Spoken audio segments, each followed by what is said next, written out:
এ পর্যন্ত প্রাপ্ত তথ্য অনুযায়ী আমাদের হাতে 17 লক্ষ ডেটা আমাদের হাতে আছে, যেটা 1 জানুয়ারি 2025-এ আমরা সন্নিবেশ করব এবং তারা নতুন ভোটার হিসেবে তালিকাভুক্ত হবেন।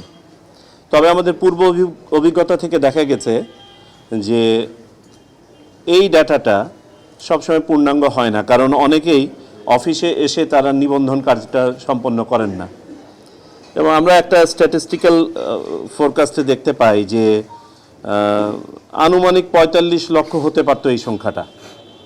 আমাদের হাতে যে 17 লক্ষ আছে, এই 17 লক্ষের মধ্যে 13 লক্ষর ডাটা 2022 সালে আমরা সংগ্রহ করেছিলাম, আর মাত্র 4 লক্ষ আমাদের বিভিন্ন অফিসে এসে এই বছরে নিবন্ধন করেছেন। অর্থাৎ আমরা দেখতে পাচ্ছি 27 থেকে 28 লক্ষ ভোটার, আমাদের ধারণা এটা কম বেশি হতে পারে, যারা নিবন্ধিত হন নাই কিন্তু এলিজিবল। এই বাস্তবতায় আমরা সিদ্ধান্ত নিয়েছি যে আমাদের এই বছরের হালনাগাদ যে প্রক্রিয়া, সেই প্রক্রিয়াটা সম্পন্ন হয়ে যাবে। আপনারা জানেন যে 1 জানুয়ারিতে যে ডাটাটা হয়, সেই ডাটাটা 2 জানুয়ারি থেকে শুরু করে 2 মার্চ পর্যন্ত আমরা বিভিন্ন শুনানি ইত্যাদি সম্পন্ন করে 2 মার্চে খসড়া প্রণয়ন করি। সো আমাদের 2025 সালে 2 মার্চে খসড়া প্রণীত হয়ে যাবে। 2 মার্চে চূড়ান্ত আকারে 2 মার্চে আপনার তালিকা প্রকাশ হয়ে যাবে।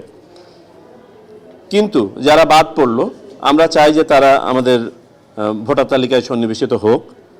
এই জন্য আমরা সিদ্ধান্ত নিয়েছি আমরা বাড়ি বাড়ি গিয়ে তাদের তথ্য সংগ্রহ করব।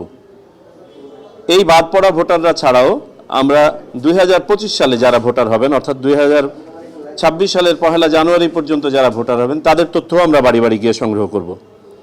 এতে করে আমাদের যে অ্যাডভান্টেজটা আমরা পাবো বলে মনে করছি, যে আমাদের ভোটার তালিকাটাকে আমরা একটু চেক করে নিতে পারবো। আপনারা জানেন যারা মারা যান তাদেরকে একটা ফর্মের মধ্যে না হওয়া পর্যন্ত, এন্ডোর্স না হওয়া পর্যন্ত তাদেরকে বাদ দেওয়া যায় না। তো আমরা যখন বাড়ি বাড়ি যাব, তখন আমাদের মৃত যে ছিলেন পুরনো ভোটার, তাদেরকে বাদ দেওয়াটা সহজ হবে। কোথাও কোনো ডুপ্লিকেশন থাকলে বা অপরাপর কোনো ধরনের ডিসক্রিপেন্সি থাকলে সেগুলো আমরা হয়তো কাটিয়ে উঠতে পারবো। তো এই আলোকে আমরা বাড়ি বাড়ি যাব এবং আমরা একটা রাফ টাইম ক্যালকুলেট করেছি যে আমাদের এই প্রক্রিয়াটা সম্পন্ন করতে আনুমানিক 6 মাস সময় লাগবে। তবে এই 6 মাস সময়ের সাথে আমাদের ভোটার তালিকা হালনাগাদের কোনো সম্পর্ক নাই। আপনাদেরকে যেমনটা বললাম যে 2025 সালের 2 মার্চ এই পর্যন্ত হালনাগাদ তালিকা আমাদের প্রকাশ হয়ে যাবে, আর এটা হচ্ছে আমাদের একটা চলমান প্রক্রিয়া।